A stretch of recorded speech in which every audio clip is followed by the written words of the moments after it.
Fala galera, bom dia. Então, na semana passada nós tivemos um probleminha, né,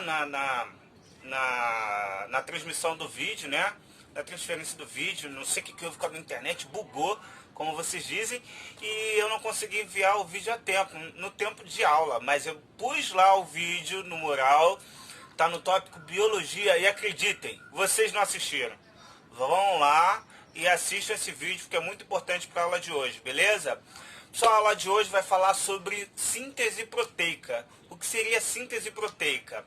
Seria a produção de uma nova proteína.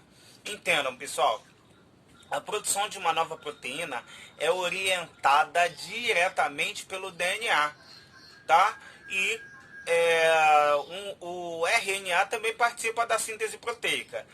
Como você vai saber se você não assistiu a aula passada? Vamos lá, volta lá um pouquinho antes de assistir essa aqui e assiste a aula de lá para a gente poder entender as características desses dois ácidos nucleicos, beleza? Assistindo a aula a gente pode dar continuidade. Pessoal, bom, a síntese proteica, como eu falei, é a produção de uma nova proteína. Proteína é essa, pessoal, que participa de alguma estrutura do nosso organismo, tá? A síntese proteica, ela é dividida em 3 processos. Algumas literaturas dirão que são 2, mas vamos falar de 3 processos porque eu quero incluir bem o DNA nessa síntese proteica. Isto porque o DNA ele orienta a produção de uma nova proteína. Como? O DNA nucleico pode sair do núcleo? Não. Ele orienta o RNA a produzir uma nova proteína. Só, vamos lá.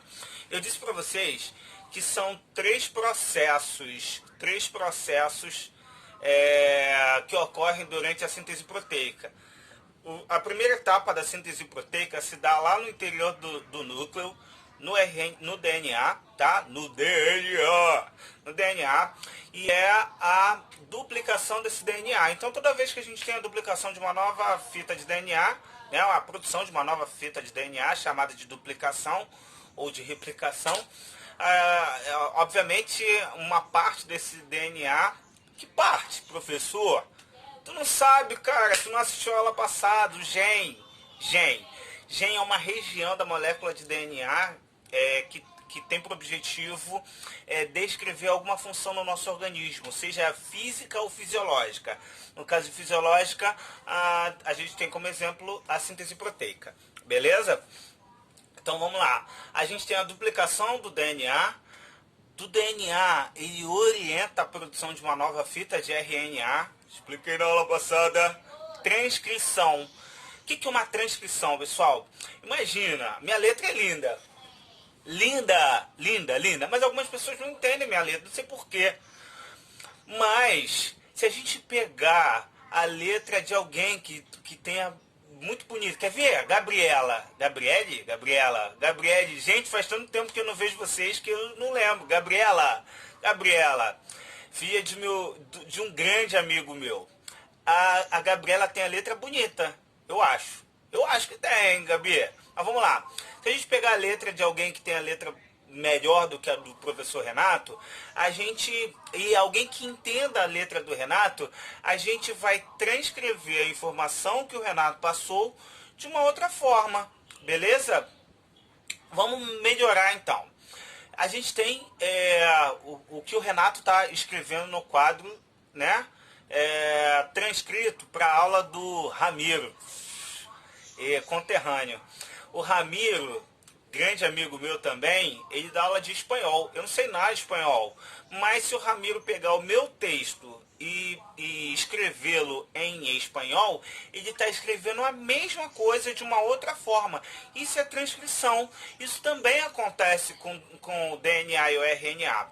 Então, se a gente levar em consideração que no DNA a gente tem uma base nitrogenada que é exclusiva, e enquanto que no RNA a gente tem uma base que substitui essa base nitrogenada, a gente, quando nós escrevermos, quando o nosso organismo escrever a informação que estava contida lá naquele gene, ele, para a fita de RNA, ele vai transcrever.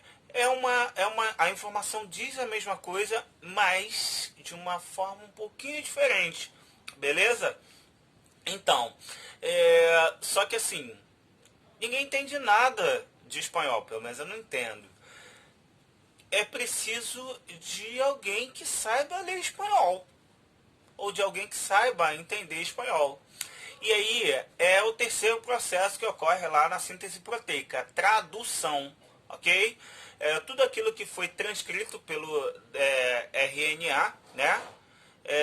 Precisa ser traduzido de alguma forma para a célula. A gente tem a informação, foi transcrito corretamente, mas quem é que vai ler? Então, essas três etapas ocorrem Então, travei e voltei. A tradução ela serve para garantir que haja uma leitura mais específica lá no interior da célula, tá? Então, ó, replicação onde ocorre, núcleo. Transcrição onde ocorre, núcleo. E a tradução ocorre no citoplasma. A replicação, como eu falei com vocês, é a formação de uma nova fita de DNA. Beleza? Não vai envolver o RNA e não vai envolver diretamente a síntese proteica. Mas é importante porque toda a fita de DNA participa da síntese proteica, tá? A transcrição, entendam, o nosso organismo, quando observa a necessidade de uma nova proteína, seja ela qual for, uma proteína qualquer, a necessidade dessa nova proteína é entendida pelo nosso organismo lá no nosso DNA, na nossa informação genética. E aí a gente tem uma região da molécula de DNA que vai servir de molde, tá, para a produção dessa nova proteína. Como é o nome da região? Já falei. Isso, gen, ok? Esse gen ele vai ser transcrito para o RNA. Qual a diferença do DNA para o RNA? Muitas, mas em relação à base nitrogenada só tem uma. Beleza. No DNA a gente tem timina, no RNA a gente tem uracila, beleza? Show de bola. Então toda vez que a gente tiver adenina na molécula de DNA, na fita correspondente de RNA, a gente não vai ter timina, a gente vai ter uracila, tá? Beleza? Então, assim, a transcrição, ela vai ser da molécula inteira de DNA? Não, é só de uma região, é somente do gene que vai garantir aquela proteína, tá? Como se dá a leitura de uma fita? Ela se dá a partir... Ela se dá de 3 em 3 nucleotídeos. 3 em 3 bases nitrogenadas. A gente chama essa trinca de códon, beleza? E aí o códon, a trinca de base correspondente no RNA é o anticódon, beleza, pessoal? Cada trinca de base nitrogenada vai corresponder a um determinado aminoácido. A gente já estudou proteína e a gente sabe que aminoácido é o monômero da proteína, beleza? Então, cada trinca de base nitrogenada corresponde a um determinado aminoácido. Então, entendam, lá no DNA, lá na molécula de DNA, né, que serviu de base, aquele gene que serviu de base para a síntese proteica, a cada trinca de base nitrogenada do DNA, a gente tem a formação de uma nova fita de RNA mensageiro. Essa fita de RNA mensageiro vai se ligar a uma outra fita de RNA transportador, beleza? E aí esse RNA transportador vai para o ribossomo para poder fazer a leitura. Essa leitura é a tradução, tá? É a tradução pelo ribossomo na produção de uma nova proteína. Então é por isso que eu falei, são 3 processos. 2 tá, envolvendo o RNA e um somente no DNA. Replicação, transcrição e tradução. Na transcrição, a gente já tem a fita de RNA mensageiro sendo produzida. E a partir daí, lá na fita de RNA, no ribossomo, onde vai ser lido o RNA transportador, né? A informação que veio lá do núcleo, a gente tem a tradução, tá? Então, bom, o RNA mensageiro, ele recebe a informação do núcleo, do DNA. O RNA transportador, ele transporta, ele leva essa informação até o ribossomo, e o RNA ribossômico, ele participa ativamente da síntese proteica, beleza? Vou deixar outro vídeo aí também, para poder complementar tudo isso que eu tô falando, tá, pessoal? Beijo!